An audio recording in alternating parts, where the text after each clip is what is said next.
Hello hello hello welcome back to the underdogs Acharya. तो हम कर रहे थे एथिक्स इंटीग्रिटी एंड एप्टीट्यूड, जिसको हम प्यार से जीएस4 भी कहते हैं। और उसमें अभी हमारा टॉपिक चल रहा है एथिकल यूनिवर्सलिज्म।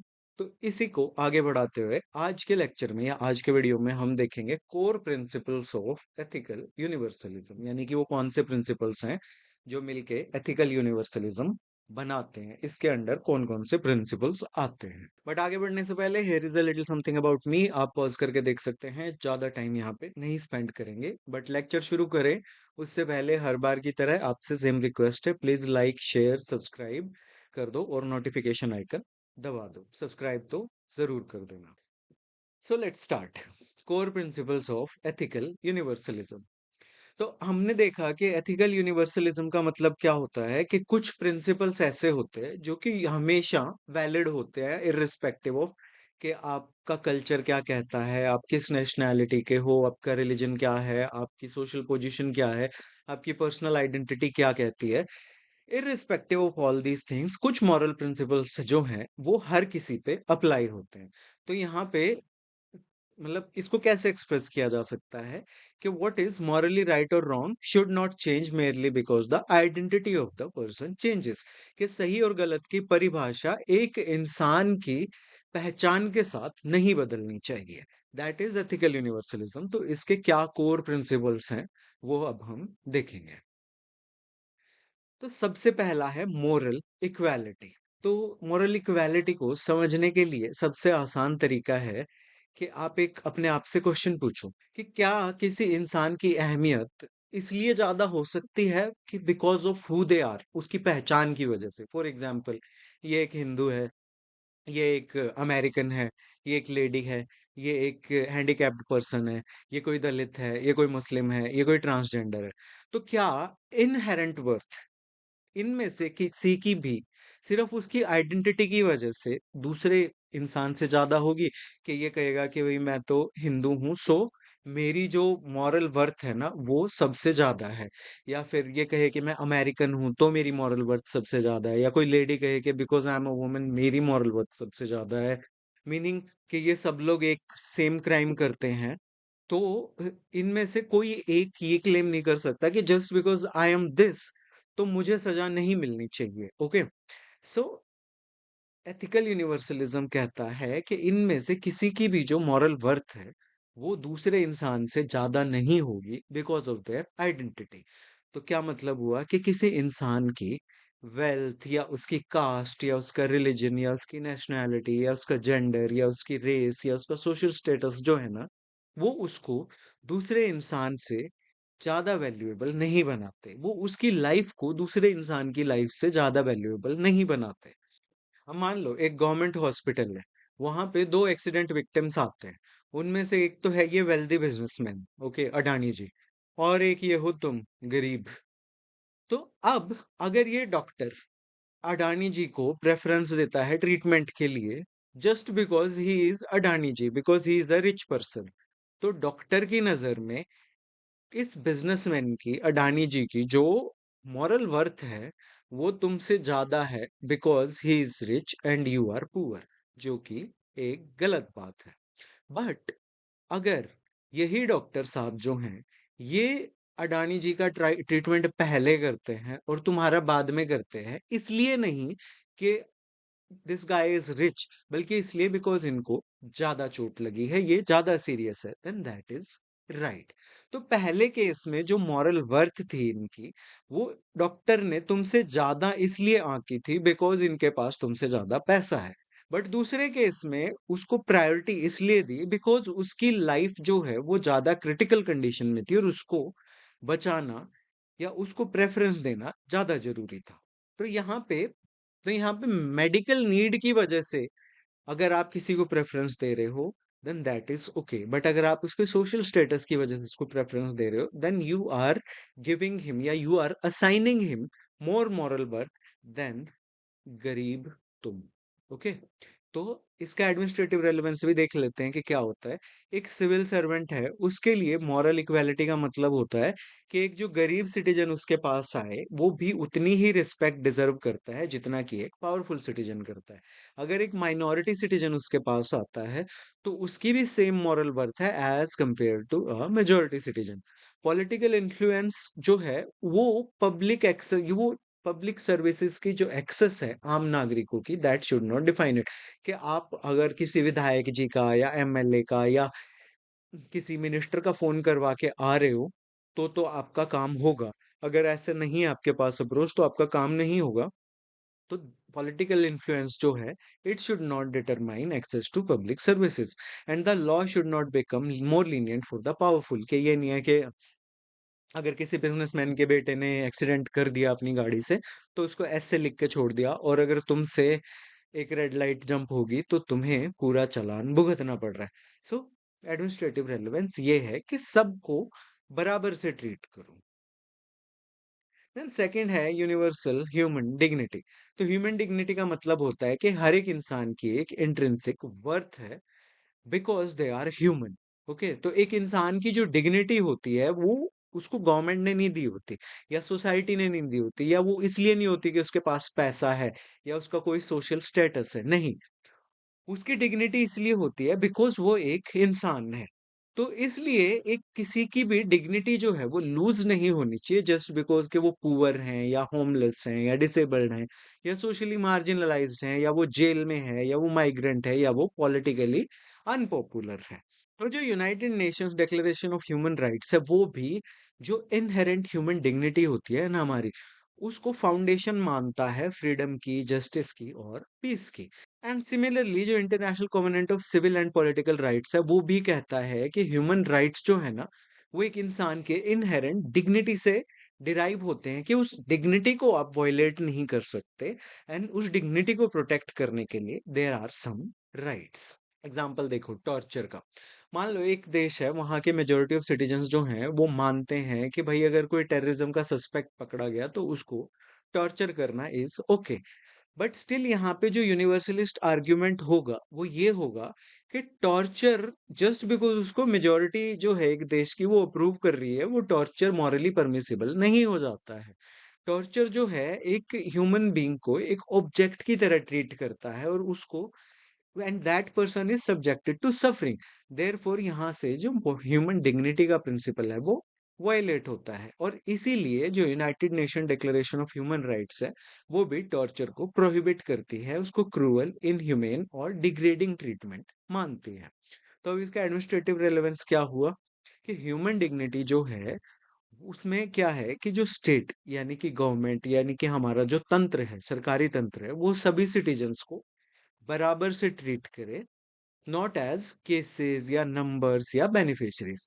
तो एक होमलेस पर्सन है जो कि अपनी एक गवर्नमेंट असिस्टेंस के लिए वेट कर रहा है, he is still a citizen जिसकी कुछ डिग्निटी है, वो मेरली एक, आप उसको वेलफेयर केस की तरह नहीं देख सकते। और ये पर्टिकुलरली कब इंपॉर्टेंट हो जाता है, when it is about people in prisons, या सरकारी हॉस्पिटल में जो लोग जाते हैं, या जो लोग पुलिस कस्टडी में हैं, रेफ्यूजीज हैं, वेलफेयर एडमिनिस्ट्रेशन के केसेस में, या पॉवर्टी एलिवेशन प्रोग्राम्स में, कि कोई गरीब है, दरिद्र है, या कोई क्राइम करके जेल में भी गया है, तो ये नहीं है कि आप उसको वहां पे धड़ाधड़ लठ मारना शुरू कर दो, उसको टॉर्चर करना शुरू कर दो, या उसको इनह्यूमेन ट्रीटमेंट दो। नहीं, he is still a human being जिसकी एक डिग्निटी है, एंड उसके जेल में भी कुछ राइट्स। देन थर्ड है यूनिवर्सल जस्टिस। मतलब universal justice means that same moral standard should apply to everyone. एक इंसान की वेल्थ या उसकी कास्ट या उसका religion, nationality, gender, social status, political power, इन सब चीजों से ये नहीं डिसाइड होना चाहिए कि अगर किसी इंसान ने कुछ काम किया है तो वो सही है या गलत है। सिमिलर केसेस जो हैं उनको सिमिलरली ट्रीट किया जाना चाहिए, अनलेस आपके पास कोई गुड मॉरल रीजन हो उनको डिफरेंटली ट्रीट करने का। फॉर एग्जाम्पल, अगर रिश्वत देना और लेना गलत है, तो वो ऑर्डिनरी सिटीजन के लिए भी गलत है, वो एक मिनिस्टर के लिए भी गलत है, वो एक जज के लिए भी गलत है, और वो एक सिविल सर्वेंट के लिए भी गलत है। ऐसा नहीं है कि भाई सिटीजन तो अगर रिश्वत दे रहा है then that is wrong, but अगर मिनिस्टर रिश्वत ले रहा है देन दैट इज ओके, ठीक है, चलता है। तो ऐसा नहीं होना चाहिए। यूनिवर्सल जस्टिस देयरफॉर क्या रिजेक्ट करता है? Favouritism, discrimination and double standards. Favouritism मतलब आप किसी को प्रेफरेंस दे रहे हो कि ये मेरी कास्ट का है तो मैं इसका काम कर देता हूँ, मान लो आप ऑफिसर हो। डिस्क्रिमिनेशन मतलब आप किसी के अगेंस्ट, आप देख रहे हो कि नहीं भाई ये बंदा हमारे रिलीजन का नहीं है तो इसका काम हम नहीं करेंगे। और एंड डबल स्टैंडर्ड्स मतलब मान लो कोई पॉलिटिशियन है और वो ऑपोजिशन को गाली दे रहा है, इसको गाली दे रहा है, उसको गाली दे रहा है, बट जब उसको किसी ने गाली दे दी तो वो विधवा विलाप करे कि अरे अरे मुझे तो गाली दे दी, मुझे तो गाली दे दी ना। That is double standards. तो जस्टिस डज नॉट मीन कि everyone is exactly the same. It means कि जो लोग सिमिलर सर्कमस्टांसेस में हैं उनको सिमिलरली ट्रीट करो, जिनके सर्कमस्टांसेस डिफरेंट हैं आप वहां पे डिफरेंट ट्रीटमेंट जस्टिफाई कर सकते हो। डिफरेंट सर्कमस्टांसेस मतलब कि एक इंसान है, वो उसको कोई फिजिकल डिसेबिलिटी है तो उसको एडिशनल असिस्टेंस चाहिए होगा कि बस में उसके लिए रैंप चाहिए होगा, एक स्पेशल प्लेस होगी जहां पे वो अपनी व्हील चेयर को रख सके। तो उसके लिए अगर आप प्रेफरेंशियल ट्रीटमेंट दे रहे हो तो उसमें बाकी लोग ये नहीं कह सकते कि इसको रैंप क्यों दे दिया, इसके लिए अलग से जगह क्यों बना दी, ये तो प्रेफरेंशियल ट्रीटमेंट है। नहीं, he is differently placed, so उसका डिफरेंट ट्रीटमेंट जस्टिफाइड है। व्हाट मैटर्स इज कि ये जो डिफरेंस है ये relevant and morally justified reason की वजह से, जो कि यहाँ पे क्या है कि वो फिजिकली डिसेबल्ड है। अब एग्जांपल समझो कि एक गवर्नमेंट ऑफिसर है, वो दो लोगों को रिश्वत लेते हुए, मतलब ये मान लो ये विजिलेंस डिपार्टमेंट से हैं और ये एक क्लर्क को रिश्वत लेते हुए पकड़ लेते हैं और एक नेताजी को रिश्वत लेते हुए पकड़ लेते हैं। तो अब अगर ये क्लर्क की तो अच्छे से पुड़िया बांध दे कि भाई तेरी फाइल बना दूंगा, ये करवा दूंगा, वो करवा दूंगा, और मंत्री जी को कहे कि ठीक है मंत्री जी, आज हम आपका ख्याल रख रहे हैं, कल आप हमारा ख्याल रख लेना। That is wrong.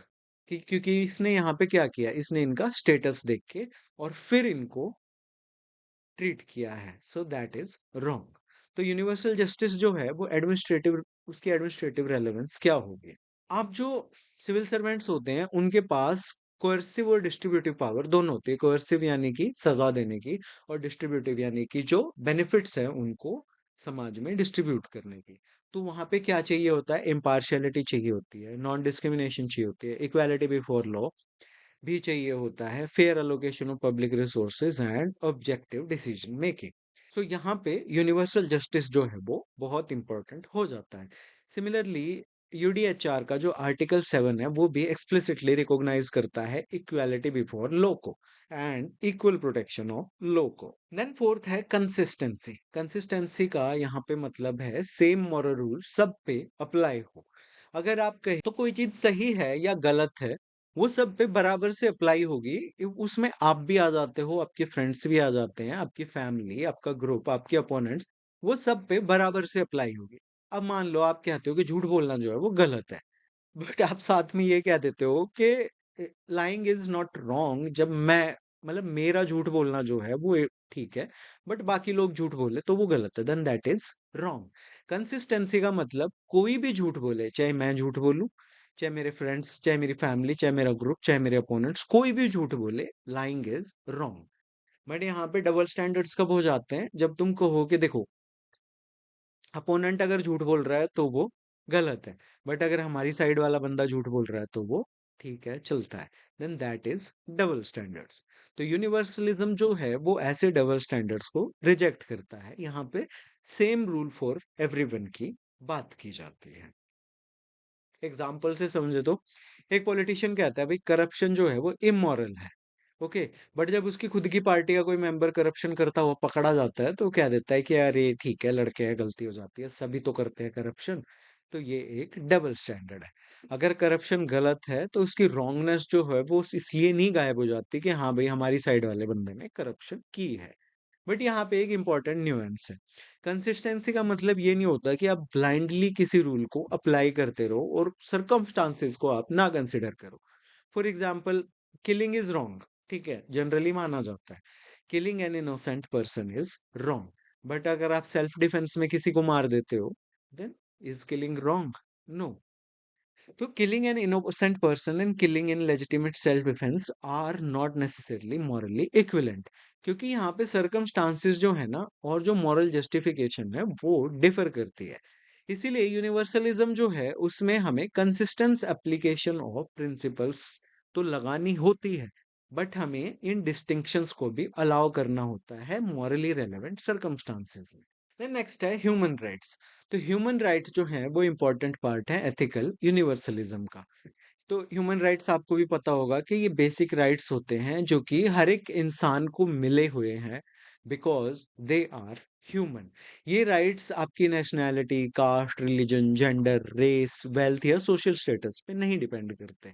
तो अब ह्यूमन राइट्स के एग्जांपल हैं जैसे कि right to life, right to liberty, freedom of slavery, freedom from torture, equality before law, freedom of thought and religion. इस तरह से जो भी राइट्स हैं ये सब यूनिवर्सल ह्यूमन राइट्स हैं। तो ये यूनिवर्सल क्यों है? क्योंकि यहाँ पे ये जस्टिफिकेशन ये नहीं है कि ये राइट आपके पास है बिकॉज यू आर इंडियन, बल्कि ये कहा गया है आपका ये राइट है because you are a human. और यूएन जो है वो इन राइट्स को इनहेरेंट, इनएलिएनेबल और इक्वली एप्लीकेबल टू एवरीवन ऐसा कह के डिस्क्राइब करता है कि डजेंट मैटर आपकी, अगेन जैसे कि हमने ये सब देखा था, doesn't matter nationality, caste, religion, gender, race, wealth, social status क्या है, ये राइट्स सब पे एप्लीकेबल है, ये यूनिवर्सल है। अब यूनिवर्सलिज्म इंडिया के कॉन्स्टिट्यूशन में किस तरह से एप्लीकेबल है या दिखाई देता है वो देखते हैं। तो हमारा जो कॉन्स्टिट्यूशन है उसमें बहुत सारे आइडियाज हैं जो कि एथिकल यूनिवर्सलिज्म को रिफ्लेक्ट करते हैं, जैसे कि equality, dignity, liberty, freedom of religion. Okay, ये किसी की caste, religion, gender, social status etcetera पे नहीं डिपेंड करते, ना ही किसी इंसान की आइडेंटिटी पे डिपेंड करते हैं। ओके, ये सबके लिए है। इवन कुछ राइट्स तो ऐसे हैं इंडिया में जो कि डजंट मैटर आप सिटीजन हैं या नहीं है, वो सब पे अप्लाई होते हैं। कौन कौन से राइट्स हैं आपको पता होने चाहिए। सो एथिकल यूनिवर्सलिज्म इंडियन कॉन्स्टिट्यूशन में किस तरह से रिफ्लेक्ट होता है वो देखते हैं। फॉर एग्जाम्पल आर्टिकल 14 यानी कि इक्वालिटी बिफोर लॉ। तो इसका क्या मतलब हुआ कि अगर आप रिच, पावरफुल, पॉलिटिकली कनेक्टेड हो, दैट डजंट मीन कि लॉ आपके लिए डिफरेंट है। लॉ सब पे यूनिवर्सली इक्वली अप्लाई होगा। तो एक मिनिस्टर, एक ऑर्डिनरी सिटीजन अगर वो सेम ऑफेंस करते हैं तो उन पे सेम लॉज ही अप्लाई होंगे। तो यहाँ पे क्या है, यूनिवर्सल जस्टिस और मॉरल इक्वालिटी जो हमने पीछे पढ़े वो रिफ्लेक्ट होते हैं। अब 15 क्या है, आर्टिकल 15 प्रोहिबिशन ऑफ डिस्क्रिमिनेशन। तो यहाँ पे बेसिक आइडिया क्या है कि एक इंसान की आइडेंटिटी जो है वो रीजन नहीं बननी चाहिए किसी को भी मॉरली इंफीरियर ट्रीट करने का, कि उसकी रिलीजन क्या है, रेस क्या है, caste, sex, place of birth, इनकी वजह से आप किसी को मॉरली इंफीरियर नहीं ट्रीट करोगे। तो ये अगेन मॉरल इक्वालिटी का प्रिंसिपल है। अबॉलिशन ऑफ अनटचेबिलिटी, ये अगेन यूनिवर्सलिज्म का एक स्ट्रॉन्ग एग्जांपल है, बिकॉज जो कॉन्स्टिट्यूशन है वो इस आइडिया को रिजेक्ट करता है कि एक इंसान जो है वो सोशली या मॉरली सुपीरियर हो सकता है जस्ट बिकॉज कि उसकी कास्ट डिफरेंट है। ओके, तो ये it replaces a hierarchical social practice with principle of human dignity. Then again यहाँ पे यूनिवर्सलिज्म और ह्यूमन डिग्निटी का प्रिंसिपल रिफ्लेक्ट होता है। देन है हमारा आर्टिकल 21। तो आर्टिकल 21 जो है वो हमारी लाइफ और पर्सनल लिबर्टी को प्रोटेक्ट करता है। तो it is not simply about keeping a person physically alive, कि हाँ जिंदा रखना है, नहीं। सुप्रीम कोर्ट ने इसको इंटरप्रेट किया है कि राइट टू लाइफ जो है उसमें right to live with human dignity and जैसे राइट्स हो गए, राइट टू प्राइवेसी, और ये सब चीजें भी इसमें इंक्लूडेड हैं। तो person must be allowed to live with basic dignity and personal freedom. Okay, और ये यूनिवर्सल है, यानी कि ये बिना किसी आपकी क्या कास्ट, नेशनैलिटी कुछ मैटर नहीं करता, सब पे इक्वली एप्लीकेबल है। देन है फ्रीडम ऑफ रिलीजन अगेन। तो कॉन्स्टिट्यूशन जो है वो हमारी freedom of conscience and religion को प्रोटेक्ट करता है। इसका क्या मतलब हुआ कि स्टेट जो है वो ये नहीं कह सकता कि एक पर्टिकुलर रिलीजन के लोग जो हैं वही रिलीजियस फ्रीडम डिजर्व करते हैं। People are entitled to freedom of conscience regardless of कि वो कौन से रिलीजन को फॉलो करते हैं। अगेन यहाँ पे एक यूनिवर्सलिस्ट आइडिया जो है वो रिफ्लेक्ट होता है कि basic freedom should not depend on religious identity. तो इसलिए हमारा जो कॉन्स्टिट्यूशन है वो सिंपली एक्सेप्ट नहीं करता कि सोसाइटी जिस चीज को ट्रेडिशनली प्रैक्टिस करती आई है हम उसको एक्सेप्ट कर ले आके नीच के। वो कुछ बेसिक मॉरल लिमिट्स उस पे लगा देता है स्टेट पे और सोसाइटी पे।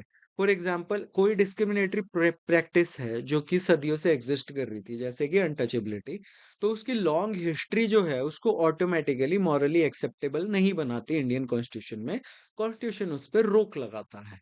Okay, so this is how ethical universalism जो है वो हमारे कॉन्स्टिट्यूशनल प्रिंसिपल्स में हमें दिखाई देता है। पब्लिक एडमिनिस्ट्रेशन में इसका क्या रेलेवेंस है देख लेते हैं। तो जो सिविल सर्वेंट्स हैं उनको जो बेसिक मॉरल और कॉन्स्टिट्यूशन प्रिंसिपल्स हैं वो सब पे फेयरली अप्लाई करने होते हैं। तो वो कैसे करते हैं? इक्वल ट्रीटमेंट जैसे रिक्रूटमेंट, प्रमोशन या अदर डिसीजंस हैं वो मेरिट पे और रूल्स पे बेस्ड होने चाहिए। ये नहीं है कि अपनी कास्ट के रिलीजन के बंदों को ले लिया या कोई पैसे दे पा रहा है उसको ले लिया या किसी से आपका पर्सनल कनेक्शन है उसको रिक्रूट कर लिया, नहीं। दूसरा है फेयर डिस्ट्रीब्यूशन, यानी कि वेलफेयर के जो बेनिफिट्स हैं या पब्लिक सर्विसेज हैं वो सबको क्लियर एंड फेयर क्राइटेरिया के बेसिस पे दिए जाने चाहिए। अगेन वहां पे कोई डिस्क्रिमिनेशन नहीं होना चाहिए। तीसरा है इक्वल अपॉर्चुनिटी। तो हर एक इंसान जो है उसको फेयर चांस मिलना चाहिए, एजुकेशन में, एम्प्लॉयमेंट में, गवर्नमेंट सर्विसेज में। कोई वहां पे भी भेदभाव नहीं होना चाहिए, भाई भतीजावाद नहीं होना चाहिए। फोर्थ है नॉन डिस्क्रिमिनेशन। तो एक ऑफिसर जो है उसको अपनी एडमिनिस्ट्रेटिव पावर को इस तरह से यूज नहीं करना चाहिए कि वो किसी को अनड्यू फेवर करे या किसी को डिसएडवांटेज पे रखे बिकॉज ऑफ देयर आइडेंटिटी, कि भाई ये इस रिलीजन से है इसका काम नहीं करूंगा, ये मेरी कास्ट का है इसका काम कर दूंगा, ये मेरे चाचा का लड़का है, या इस तरह से इसके लिए मंत्री जी का फोन आया था, तो इस तरह से उनको नहीं बिहेव करना है। फिफ्थ है प्रोटेक्शन ऑफ राइट्स। तो जो गरीब हैं, अनपॉपुलर हैं या मार्जिनलाइज्ड लोग हैं उनके भी बेसिक राइट्स हैं और वो भी रिस्पेक्टफुल ट्रीटमेंट डिजर्व करते हैं। सिक्स्थ है रूल ऑफ लॉ।